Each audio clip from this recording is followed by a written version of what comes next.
A nova adaptação do Frankenstein, do Guillermo del Toro, é um desbunde visual e um presente para os amantes das artes plásticas, né? Cheio de referências pictóricas e mitológicas, o uso das cores e das formas muito bem pensado, mas além disso, ele parte de uma estética perfeitamente amarrada para compor uma narrativa que abre muitas possibilidades de discussões políticas, especialmente sobre gênero, que é o que a Mary Shelley faz no livro dela. E apesar de a adaptação trazer diferenças bem importantes do texto original, o que aparentemente foi uma decepção para muitos fãs da obra, essas alterações não estão ali por acaso e podem imprimir outras camadas de discussão, mesmo que ele tenha subtraído algumas que já estavam presentes e que acabam fazendo falta, sim. A primeira imagem que me chamou muito a atenção, desde o trailer, para falar a verdade, foi aquela medusa gigante no centro da parede do laboratório. Ela também está presente perto de uma das mesas de trabalho e na porta da torre. Essa escolha não é decorativa, porque afinal a medusa também é uma criatura incompreendida. Ela foi assassinada, profanada, monstrificada sem nunca ter feito mal para ninguém e ainda assim foi condenada pelas violências que os outros cometeram contra ela. Então a medusa funciona como um espelho mitológico que encara a mesma pergunta sobre quem é o verdadeiro monstro da história. No filme, essa conexão simbólica fica muito explícita no momento em que a criatura encara a medusa e abre a boca, né, como se reconhecesse nela. Inclusive aqui no cantinho dá para ver um Perseu todo equipado, mas bem pequenininho diante da magnitude da Górgona, se dirigindo com raiva para ela, representando talvez a violência e a ambição do próprio cientista. A medusa também é uma criatura de origem aquática, e a própria torre do filme é inspirada nas antigas torres d'água. Afinal, a água é uma fonte de vida do nosso planeta. E muitas esculturas da Górgona aparecem em estruturas hidráulicas antigas, como na cisterna da Basílica, em Istambul, na Turquia, onde existem umas cabeças enormes de Górgona sustentando as colunas. Dizem que elas estão ali de cabeça para baixo porque assim elas não vão petrificar os visitantes, mas que elas estão ali para proteger a água e para manter segura, para manter limpa, porque na antiguidade e na pré-história as górgonas eram um símbolo de proteção. E de novo agora, né, quando ela se tornou um símbolo feminista moderno. Além disso, essas cabeças de górgona no filme também funcionam como um outro componente estético da direção do Del Toro, que é a presença dos elementos circulares, como as janelas da torre do navio, a moldura das lamparinas na embarcação, a mesa e os desenhos no chão, onde ele apresenta o experimento para os outros cientistas, até o buraco no centro do topo da torre d'água, né? O que reflete, de acordo com a diretora de arte, a narrativa circular e cíclica que o Del Toro propõe, desde uma história que começa e termina no mesmo cenário, até os ciclos familiares de violência geracional que se repetem. Tem também muitas referências a pinturas famosas, a própria versão da Medusa do Caravaggio, também do Caravaggio tem a Incredulidade de São Tomé, que retrata o episódio da Bíblia onde o apóstolo duvida da ressurreição de Cristo, né? E aí ele é convidado a tocar nas feridas para então acreditar. Eu vi em alguns lugares que eles colocaram a referência a outro pintor, o Gerrit van Honthorst, que também é um pintor barroco, mas que na verdade fez uma releitura do quadro original do Caravaggio. Essa Vanita, que é atribuída ao Simon Renard de Saint-André, muitas vanitas foram atribuídas a ele, na verdade, mas podem ser de outro pintor da época, até porque ele era um retratista, na verdade. As vanitas é um gênero de memento mori, que simboliza a transitoriedade da vida, a futilidade do prazer, a vaidade dos desejos humanos e a certeza da morte. E ela aparece numa cena com a Elizabeth, que é a personagem que tem um discurso sobre a efemeridade da vida e do amor, no momento em que ela morre. To be lost. And to be found. That is the lifespan of love. And in its brevity.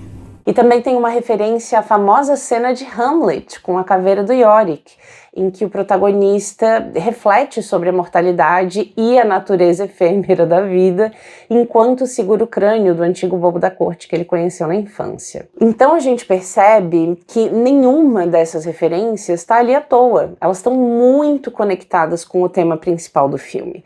E a gente também nota uma homenagem bem intencional e muito bonita ao barroco, que foi uma escola artística bastante dramática, exagerada, com uma dualidade muito forte entre o sagrado e o profano, o carnal e o espiritual, a vida e a morte. Já a criação de Adão é de um pouco antes do Renascimento, mas também está muito conectada com o filme. Não só porque fala da criação do primeiro homem, mas porque a cena entre a Elizabeth e a criatura é bastante carregada de informação. A princípio pareceu que ela tem só um carinho maternal por ele, né, de cuidado, de empatia, talvez porque ela se enxerga nele. Existe uma conexão entre esses dois seres objetificados, instrumentalizados, e não são vistos pela sociedade além da aparência. E ambos estão acorrentados, ele fisicamente e ela pelas amarras sociais e os papéis que se espera que uma mulher desempenhe. Então a Elizabeth e a criatura ficam de frente um para o outro, como se fossem espelho um do outro. Iguais, mas diferentes. Mas em um segundo momento, realmente eles têm uma conexão que vai além da identificação e chega assim na paixão e no amor. Até porque essa ligação entre a maternalidade feminina e o desejo masculino aparece em alguns momentos nesse roteiro, né? Os figurinos da Elizabeth também estão geniais e refletem muito o pensamento do diretor, que disse que quando a Mary Shelley escreveu Frankenstein, não era uma obra de época, era um livro moderno. Então ele queria que a leitura desse filme fosse feita não como a de um texto antigo, mas como a de um texto novo que nasceu em outra época. E os figurinos dela representam muito bem essa ideia, porque são inspirados na moda feminina de 1820 e 30, mas com umas ousadias que quebram a rigidez histórica. Em especial aqueles gorros com véus coloridos que, além de modernizar a vestimenta, ainda imprimem uma certa santidade para essa personagem, né, imitando as auréolas dos santos. Então, a personagem representa tanto o sagrado quanto o mundo natural, o que para alguns pode significar a mesma coisa, inclusive. E ela é apaixonada por botânica, né, por insetos, e o guarda-roupa dela é inspirado também na anatomia e nas cores de insetos, como besouros, por exemplo, além de outras vertentes de estudo. Esse vestido azul aqui foi criado a partir de imagens de raio-x. Mas tem muito mais verde que qualquer outra cor no guarda-roupa dela. E o verde também está muito presente em volta da criatura, o que é mais um ponto de conexão entre eles, a natureza. E é curioso que a Elizabeth no início do filme esteja coberta com muitas camadas, véu, luva, enfim. E quanto mais perto da criatura, mais ela vai removendo essas camadas, como se estivesse tirando uma armadura mesmo e ficando vulnerável para ele. Ah, as bandagens do vestido do casamento também são um ponto de conexão entre eles, quase como se eles estivessem mesmo entrelaçados. Além disso, a mãe, o Victor e a Elizabeth são os únicos que usam tons de vermelho, de acordo com o diretor, porque a Elizabeth é, de certa forma, a representação da mãe, tanto que é interpretada pela mesma atriz, só que a mãe tem sobrancelhas. E é muito simbólico que o interesse romântico do cientista seja a imagem e a semelhança da mãe dele, porque ela é a fonte principal dos traumas de infância. Claro, além da violência e do abandono emocional paterno, né? A gente já vai chegar lá. Mas o Victor tá em busca da vida eterna porque a mãe dele morreu, então ele quer superar a morte. E o vermelho pode simbolizar também a dualidade entre a pulsão de vida que a Elizabeth representa e a pulsão de morte na figura da mãe. Inclusive, quando a máquina que vai dar vida à criatura tá funcionando, as luzes mudam, né? De verde para vermelho, da natureza para a subversão da morte. Então, mesmo quando a Elizabeth está com um vestido verde ou branco no dia do casamento, ela usa um terço vermelho no pescoço, para conectar essa mulher aos problemas maternos do protagonista. E a pureza está simbolizada também pelo símbolo cristão e pelos vestidos brancos que ela usa em diferentes momentos. No livro, a Elizabeth é muito mais romântica, lembrando que o romantismo surgiu na Europa no final do século XVIII e que o auge do movimento aconteceu mais ou menos entre 1800 e 1850. Então, as influências da estética romântica estão muito presentes na obra original, além de que a escritora tinha 19 anos quando ela escreveu e tinha acabado de fugir com a paixão da vida dela, né? E que mais tarde, quando ela morreu, ela guardou o coração dele calcificado na mesa que ela usava para escrever. Enfim, a protagonista feminina do livro dela, então, é apaixonada pelo Victor. Inclusive, ela manda uma carta para ele em algum momento, questionando por que ele anda tão triste, se ele gosta de outra mulher, porque no livro eles são noivos, na verdade, tem essa diferença. Então, o Del Toro modificou essa personagem para que ela acompanhasse o tom modernoso que ele quis dar para a obra. Só que tem um problema aqui. Ele deixa aquele estereótipo da mulher romântica apaixonada para cair em outro mais atual, o da mulher pura e maternal, que é diferente das outras garotas. Um ícone da idealização masculina sobre o feminino, né? Que é uma representação meio cansada e limitante também, de certa forma. Além disso, na adaptação, a Elizabeth é noiva do irmão dele, o que é uma modificação bastante significativa, mas que ele fez para vilanizar ainda mais esse quase médico, já que a questão central da adaptação é justamente questionar quem é o monstro, afinal. Então, o cientista é ambicioso, raivoso, não tem ética alguma, é indiferente aos sentimentos dos outros ao redor, ele mente para o próprio irmão para se satisfazer com a companhia da noiva dele, a quem ele acaba matando, por sinal, também diferente no livro. No original é a criatura que mata Elizabeth na tentativa de ferir o criador, né? E esse Victor vai se tornando cada vez mais monstruoso com o passar do filme. E o figurino dele reflete isso também, porque no início ele tá ali de vermelho, usando xadrez, que é um toque super moderno, para no final tá coberto de pele, até a expressão corporal dele acompanha essa transformação. E ele também toma leite durante o filme inteiro, o que é um comportamento muito ligado aos vilões de Hollywood, além de conectar ele com os problemas maternos que o personagem tem, e de ser uma crítica ao apito de cachorro, porque muitos experimentos em humanos foram feitos durante o período nazista. Outro traço interessante do Victor no livro é que ele desmaia algumas vezes, o que é uma característica comum de personagens femininos da literatura gótica. E aqui é atribuída a ele numa tirada bem sarcástica da Mary Shelley, então eu senti um pouco de falta dessa característica no filme. Outra diferença é que no livro a mãe morre de doença, e aqui ela morre no parto do irmão, como se o irmão fosse sempre um empecilho para que ele vivesse o amor pleno dessas mulheres. E talvez o Victor quisesse roubar a mulher do irmão, porque na cabeça dele o irmão roubou a mãe dele de certa forma também. Então, a adaptação sugere uma inversão muito interessante. O horror não vem da criação, mas do criador. Enquanto a criatura, que você espera que seja um monstro, é só um menino. Ele aparece enorme, costurado, intimidante até, mas exala curiosidade, fragilidade, desamparo. E é nessa troca de lugares, nessa pequena reorganização moral, que o filme encontra uma força muito bonita, devolvendo a humanidade para quem passou séculos sendo monstrificado. E o Jacob Elord tá incrível no papel, em especial a expressão corporal que o ator entrega. E é surpreendente, porque até então ele só foi visto em papel de galãzinho, sem muita profundidade. E de repente ele te apresenta aquele corpo super expressivo, com um olhar melancólico, infantil, curioso, de alguém que foi abandonado.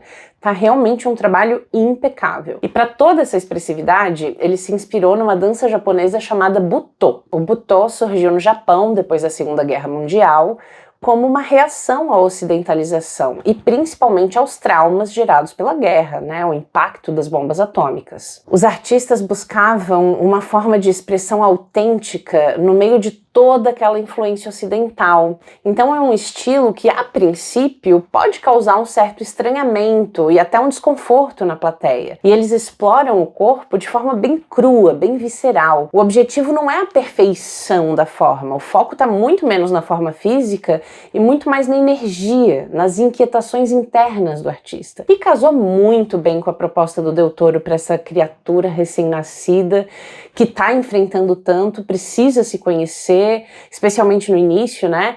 E é pura expressão, sem muita racionalização dos próprios atos. Já a imagem da criatura é inspirada principalmente nessa escultura de São Bartolomeu Esfolado, do Marco da Grete, que é também uma obra barroca e é famosa por essa representação ultra realista e detalhada da musculatura e do sistema vascular, o que por si já é uma referência incrível, uma vez que a anatomia humana está o tempo todo em cena no filme. Mas além disso, é interessante essa mistura entre ciência e religião nessa obra, porque o São Bartolomeu foi esfolado vivo porque ele converteu um rei pagão ao cristianismo, os seguidores desse rei não gostaram nada disso e acabaram torturando o cara. A estátua captura a dor física dessa tortura, e a criatura do Frankenstein é um ser que sofre muito também.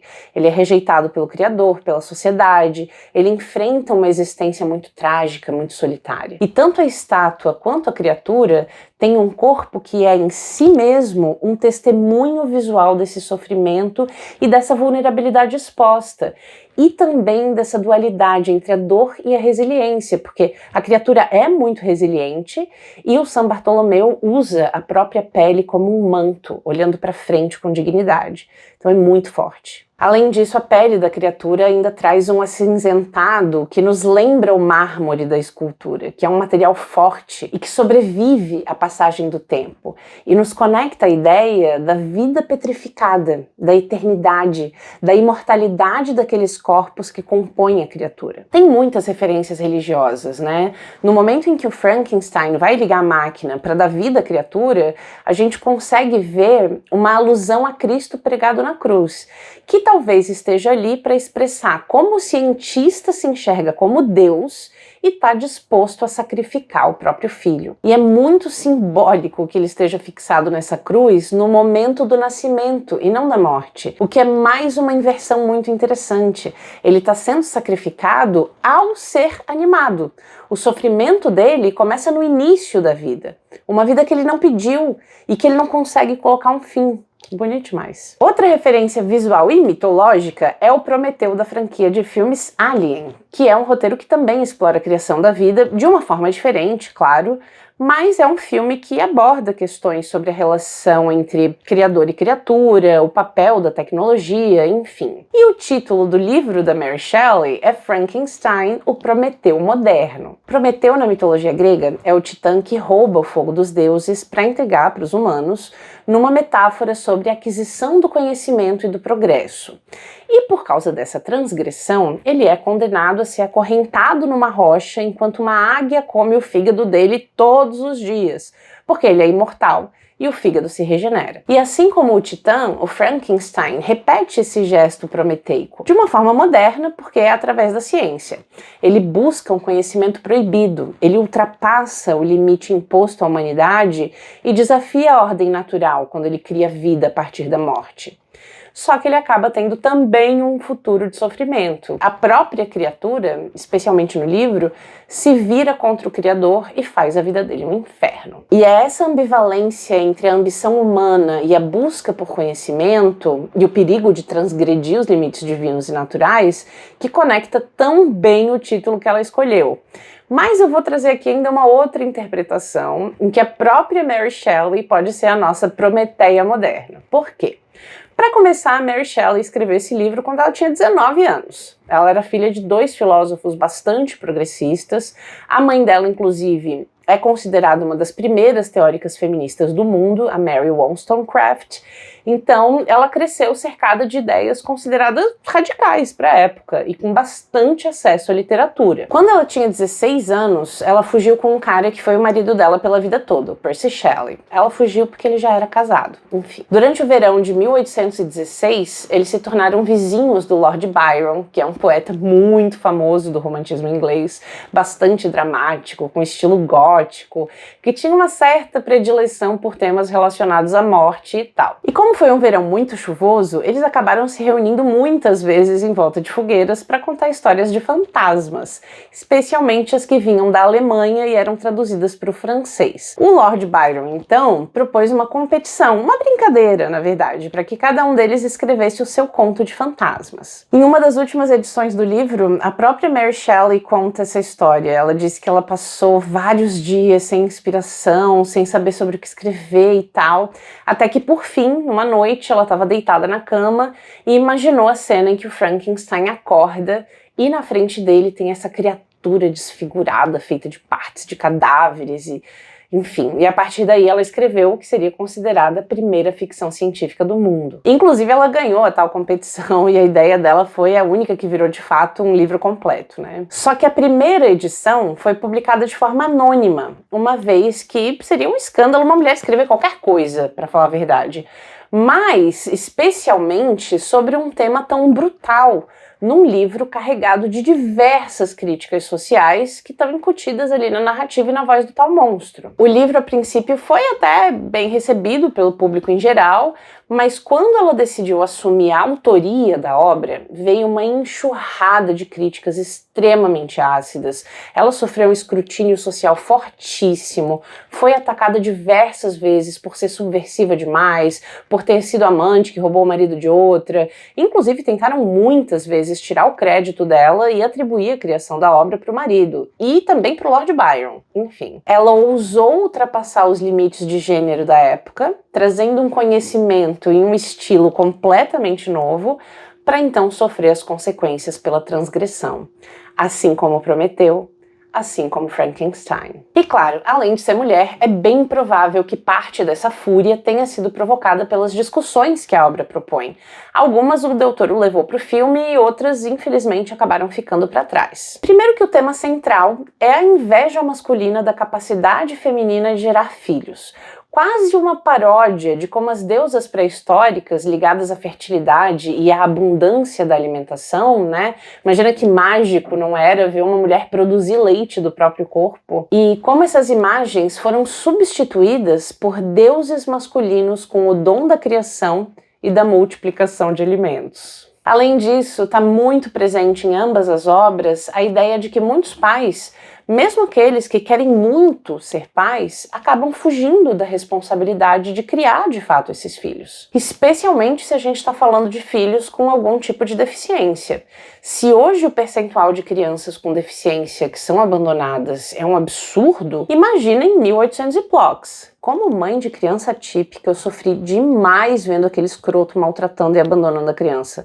Nossa, a vontade que eu tinha era de voar na tela, gente. Achei muito forte. Apesar de ter achado também toda a violência um pouco excessiva. No livro, a criatura é muito mais abandonada do que maltratada. E o Victor do Del Toro chega a tentar explodir a própria criação, tamanha decepção pela imperfeição do próprio trabalho. Outro tema que ela aborda na obra original e que o Del Toro pincela no filme é que a maldade da criatura não nasce com ela. Ela é desencadeada por uma série de violências que a própria criatura sofre. No livro, ele se torna realmente monstruoso porque ele foi abandonado, porque um dos filhos do idoso, que é cego, que ajuda ele, um dos filhos ataca ele, e porque ele vê o Victor destruindo a nova criatura que seria a companheira dele. Então é como se a Mary Shelley atestasse que o meio em que se cresce é que produz os indivíduos violentos, que é uma discussão que vai estar muito presente em obras naturalistas meio século depois. No chalé em que ele aprende a ler, ele tem eventualmente discussões bastante filosóficas com o ancião, e esse é um dos momentos mais políticos do livro. Essa parte fez muita falta no filme, porque é ali que a criatura questiona, por exemplo, a estrutura social e o sistema de capital simbólico a que as pessoas são subjugadas. Ele estranha muito a ideia dos feudos, das castas, da divisão de propriedade, do fato de que alguns têm riqueza desmedida, outros vivem na pobreza extrema, nas diferenças de posição social, na descendência, nobreza. E ele percebe que o status de cada pessoa depende de quanto dinheiro a pessoa tem, se a pessoa tem propriedade, se tem título, profissão, beleza. E ele não tem essas coisas. E por isso ele é totalmente marginalizado. E talvez por isso também ele insista nessa busca pelo capital cultural com essas leituras. No filme, essa discussão sobre o sistema, que é uma das mais provocativas que a Mary Shelley faz, é praticamente inexistente, enquanto outras não acontecem de forma tão literal quanto no livro, né, como a ética ou a falta de ética na busca inconsequente pelos resultados científicos. Mesmo que existam alguns diálogos bastante expositivos no roteiro, como, sei lá, o irmão chamando ele de monstro, por exemplo. Mas muitas dessas discussões são muito mais visuais, são convites que a direção faz para o espectador pensar sobre aquilo. Por exemplo, quando ele apresenta aquele protótipo com meio corpo fixado numa tábua, conectado com cabos, fonte de energia, é muito angustiante. E te faz pensar no desespero de acordar de repente, tendo só metade do corpo grudado num pedaço de madeira, em uma sala cheia de estranhos, servindo de experimento científico, sabe? E o mais interessante é que a argumentação entre aqueles que não concordam com o experimento é muito mais religiosa do que necessariamente ética. Eles falam bastante sobre blasfêmia, sobre como aquilo é contra a vontade de Deus, não sei o que lá. Quando a discussão ali deveria ser sobre a possível dor física, dor emocional do indivíduo que tá ali, o consentimento dele, sabe? Mas ninguém fala disso. Mas é compreensível que o Del Toro tenha feito algumas alterações, trazido novas discussões para o roteiro, justamente para transpor algumas reflexões para o cenário mais atual. tratar o Victor como o verdadeiro monstro da obra é genial, por exemplo.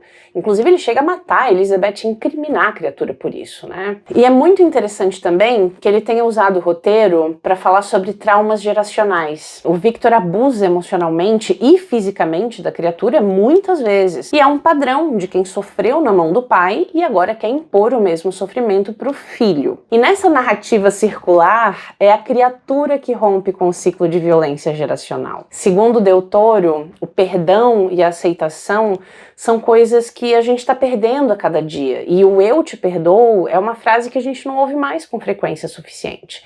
E ele ainda diz que o ciclo se quebra mesmo quando a criatura assume o controle da embarcação e ajuda os marujos a voltarem para o mar. Essa é finalmente a libertação do personagem. E no final a gente tem o clássico filho que mata o pai, que é uma narrativa muito comum da mitologia grega e que serve como uma metáfora sobre a perda de força, de vitalidade, o medo de ter a sua masculinidade superada pelo próprio filho. Agora, não é curioso que o monstro que rompe esses ciclos de violência se espelhe em figuras femininas como a Medusa e a própria Elizabeth? Mas apesar dessa visão romântica do Del Toro, que até faz sentido quando a gente faz terapia, né? É importante perdoar para ir para frente e tal. Até porque ele ia viver para sempre, não ia ter como manter o rancor pela vida toda. Mas pensando por um viés de gênero, é importante discordar do diretor aqui. Por quê? A sociedade já perdoou muito homens monstruosos que abandonam, matam, enganam, traem e são tão ambiciosos e egoístas que esmagam a própria humanidade no caminho em direção àquilo que eles chamam de sucesso, sem tentar costurar suas partes de volta. E é muito fácil ser perdoado no leito de morte sem nunca ter feito nada para compensar os atos horrendos que foram cometidos durante a vida, sabe? Dando meia hora de atenção e escuta para alguém que passou tanto tempo sendo negligenciado e maltratado de tantas formas. Esses homens já recebem o perdão social, e talvez seja justamente por isso que tantos continuam abandonando as responsabilidades e exercendo o que consideram o seu direito de ser violento. E isso nos leva para a diferença de tratamento de gênero em relação aos personagens monstruosos. Porque aqui a gente tem um homem horrendo sendo perdoado e uma criatura monstrificada que é apaixonante. Assim como tantas outras que vieram antes dele, como a Fera da Bela, o Hades, Drácula, Hellboy, King Kong, o Fantasma da Ópera, até o Rei Tirano de Bon Appetit, Vossa Majestade. Então tá na mitologia grega, nos contos de fada, na literatura gótica, nos filmes de herói, nos animes, nos mangás, nos doramas, nos romances dos mais variados tipos. O monstro masculino complexo, profundo e digno de amor e redenção, e a mulher pura, paciente, sensível que muitas vezes é capaz de curar a monstruosidade masculina. E por que mulheres se apaixonam e cuidam de monstros e monstros femininos não servem de par romântico? Porque são narrativas de doutrinação feminina, que ensinam que mesmo os homens mais monstruosos podem se acalmar e ser bons diante de uma mulher inocente maternal. Enquanto as mulheres monstruosas, como as bruxas, são punidas no final. Não são amadas, não são perdoadas, exceto em raríssimas exceções. Elas são vilanizadas também como uma forma de doutrinação, para nos ensinar tudo aquilo que as mulheres não podem ser. Poderosas demais, bem-sucedidas, ricas, vaidosas, por aí vai. Por outro lado, também é importante questionar se a gente quer que essas vilãs sejam domesticadas.